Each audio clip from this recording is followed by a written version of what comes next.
Tom Siebel, CEO of C3 Energy, an energy software company. Thanks for joining me at IHS CERA Week. Great to be here, thank you. You've been recognized as an energy innovator, your company. So your company is sort of like the internet for the energy world, right? Yeah, so people talk about the Internet of Things. You can think about what we're doing as the Internet of Energy. How does it work? Well, this is about, so the next generation of information technology systems across industries are what we call these cyber-physical systems, okay? So we've built a platform that allows an energy company, whether it's an oil and gas company or a utility company, to apply the sciences of big data, okay, cloud scale computing, analytics, machine learning, and social human-computer interaction models to deploy these very large-scale, what we call cyber-physical systems that dramatically increase the safety, they increase the reliability, they lower the cost, okay, and lower the environmental impact of power generation, distribution, delivery, exploration, and production. So this efficiency maker, I guess you could call it, do you also deal with things like cybersecurity threats, or is that a different kind of data area that you do not dwell in? No, we're very much involved in cybersecurity, and so we can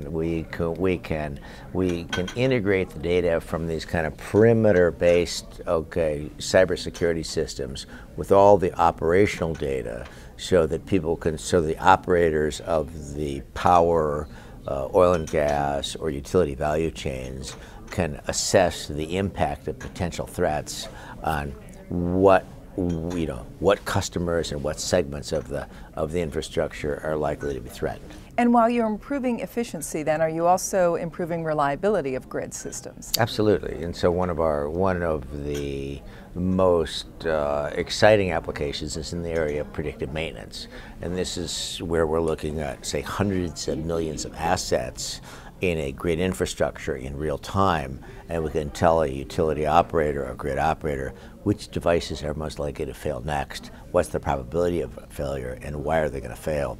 And so if they can fix them on a scheduled truck roll rather than as an emergency situation, we increase the safety, we increase the reliability, and the economic benefit to the grid operator is order of $20 per meter per year.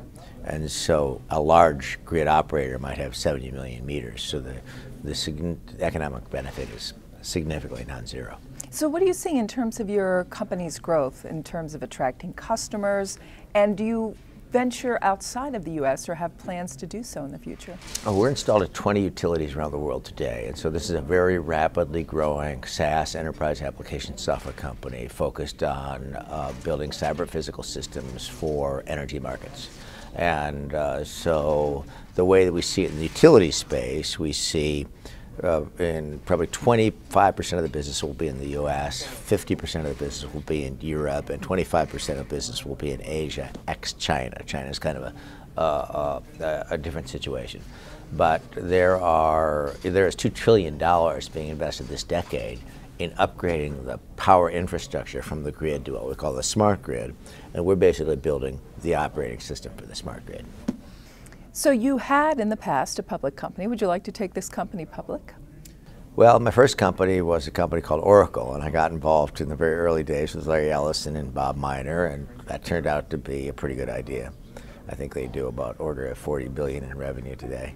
And the second company was Siebel Systems, which became, as you'll recall, a very successful public company. I think that, we're not, I'm not 21 years old, and I didn't graduate from Stanford yesterday, and so we're not, I don't have this burning desire to be a public company tomorrow. That being said, I think that if the company continues on its current trajectory of kind of rapid global growth, our objective, like we did at Oracle, like we did at Siebel, is to establish and maintain a market leadership position in this market for energy analytics globally. And if we succeed at that, I think the likely outcome is this will be a standalone public company.